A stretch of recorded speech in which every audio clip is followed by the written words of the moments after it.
എല്ലാവർക്കും നമസ്കാരം. എൻ്റെ പേര് ഡോക്ടർ അഞ്ജന.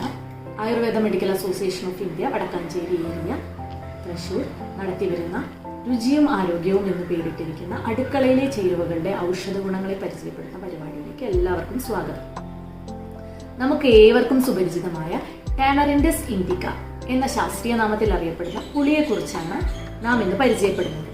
ഇന്ത്യയിലെ ഈത്തപ്പഴം എന്നാണ് ടാമറിൻഡസ് എന്ന പേർഷ്യൻ വാക്കിന് അർത്ഥം.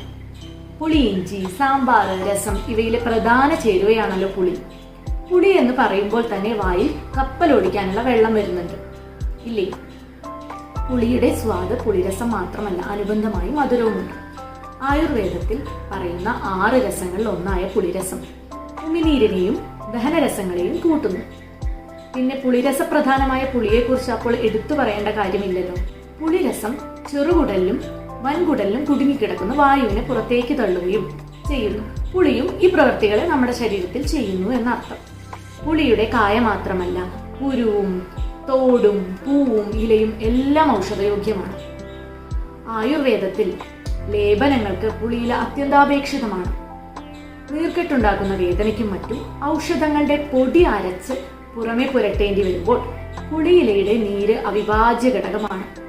പുളിയിലയിലെ ഫ്ലാവനോയിഡ്സും പോളിഫിനോൾസും നീർക്കെട്ടുണ്ടാക്കുന്ന ഇൻഫ്ലമേറ്ററി മാർക്കേഴ്സിനെ തടഞ്ഞാണ് നീർക്കെട്ടിനെ കുറയ്ക്കുന്നത്.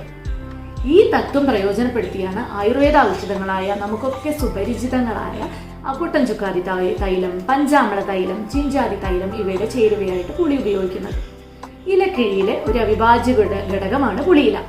പുളിയിലയിട്ട് തിളപ്പിച്ച വെള്ളത്തിന് അണുനാശക ശക്തിയുള്ളതിനാൽ മുറിയുണക്കാനുള്ള കഴിവുമുണ്ട്. പഴുത്ത പുളിയിൽ ടാർട്ടാറിക് ആസിഡ് പ്രധാനമായും അടങ്ങിയിരിക്കുന്നു. മാലിക് ആസിഡ്, സിട്രിക് ആസിഡ് തുടങ്ങിയവ ചെറിയ അളവിൽ അടങ്ങിയിരിക്കുന്നു. പുളി മലത്തിന്റെ അളവ് കൂട്ടി സുഖശോധനയും ഉണ്ടാക്കുന്നു. പഠനങ്ങൾ പറയുന്നത് പുളിയിൽ അടങ്ങിയിരിക്കുന്ന പ്രോസൈനിഡിൻസ് എന്ന ആന്റി ഓക്സിഡന്റുകൾ ഫാറ്റി ലിവറിനെ പ്രതിരോധിക്കുന്നു എന്നാണ്. അതുപോലെ തന്നെ vitamin C, potassium, fibre, iron ഇവ അടങ്ങിയതിനാൽ ചീത്ത കൊളസ്ട്രോളിനെ കുറയ്ക്കുകയും രക്താതിസമ്മർദ്ദത്തെ നിയന്ത്രിക്കുകയും വിളർച്ചയെ ഇല്ലാതാക്കുകയും ചെയ്യുന്നു. പ്രത്യേകിച്ചും മഴക്കാലത്ത് പുളിരസപ്രധാനമായി ഉപയോഗിക്കാനാണ് ആയുർവേദം അനുശാസിക്കുന്നത്. ആ രീതിയിൽ പുളിക്ക് പ്രത്യേക പ്രാധാന്യമുണ്ട്. രസം മുതലായവ മഴക്കാലത്ത് കൃത്യമായിട്ട് പറയപ്പെടുന്നു. 1-2 കൊല്ലം പഴക്കമുള്ള പുളിയാണ് കൂടുതൽ ഗുണമുള്ളത്. കരളിന്റെയും ആമാശയത്തിന്റെയും പ്രവർത്തനക്ഷമത വർദ്ധിപ്പിക്കാൻ ഉള്ളിലേക്കുള്ള പുളിയുടെ പ്രയോഗം നല്ലതാണ്. മദ്യലഹരി ശമിപ്പിക്കാനായി പുളി കലക്കിയ വെള്ളം കൊടുക്കുക. അതുപോലെ പുളിങ്കുരുവിന്റെ ചുവപ്പ് നിറത്തിലുള്ള തൊലി ജീരകവും പഞ്ചസാരയും ചേർത്ത് സേവിക്കുന്നത് അതിസാരത്തിന് വളരെ ഫലപ്രദമാണ്. കേൾക്കുത്തിയ ഭാഗത്ത് പുളിയും ചുണ്ണാമ്പും കൂട്ടി അരച്ചു പുരട്ടാവുന്നതാണ്. പുളിങ്കുരുവിന്റെ പരിപ്പ് കുടിച്ചത് പ്രമേഹത്തെ കുറയ്ക്കുന്നു. എലികളിൽ നടത്തിയ പരീക്ഷണങ്ങളിൽ നിന്നും പുളിക്ക് പ്രമേഹത്തെ കുറയ്ക്കുക, ആസ്മയെ കുറയ്ക്കുക, കരളിനെ സംരക്ഷിക്കുക, രോഗപ്രതിരോധ ശേഷി കൂട്ടുക എന്നീ ഗുണങ്ങളുള്ളതായി പറയുന്നു.